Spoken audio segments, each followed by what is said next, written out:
Et Wall Street termine sur une baisse marquée. Aujourd'hui, un recul de plus d'1% pour tous les indices américains. Les investisseurs ont dû faire face aujourd'hui à toute une série de statistiques américaines, des données qui globalement confirment la bonne orientation de la situation économique des États-Unis. La statistique la plus suivie, c'est celle sur l'emploi, un des critères clés de la Réserve fédérale. Les inscriptions au chômage ont fortement diminué. Elles atteignent un plus bas de près de 6 ans et les prix à la consommation ont augmenté. Le sentiment de l'immobilier a lui atteint un pic de près de 8 ans.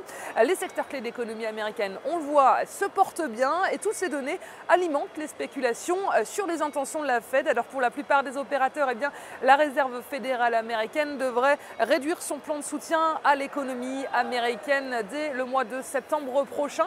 Et la question, ce serait maintenant de savoir quel sera ce nouveau montant d'aide à l'économie des États-Unis. Difficile donc de prévoir la réaction de la Fed. Bref, encore des incertitudes qui freinent les investisseurs et incitent une nouvelle fois à la prudence.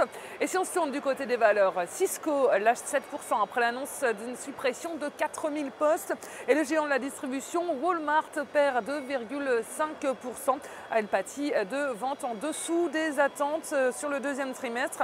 Et du côté des devises, l'euro s'inscrit en forte progression face au billet vert. La monnaie unique s'échange à 1,3359 $.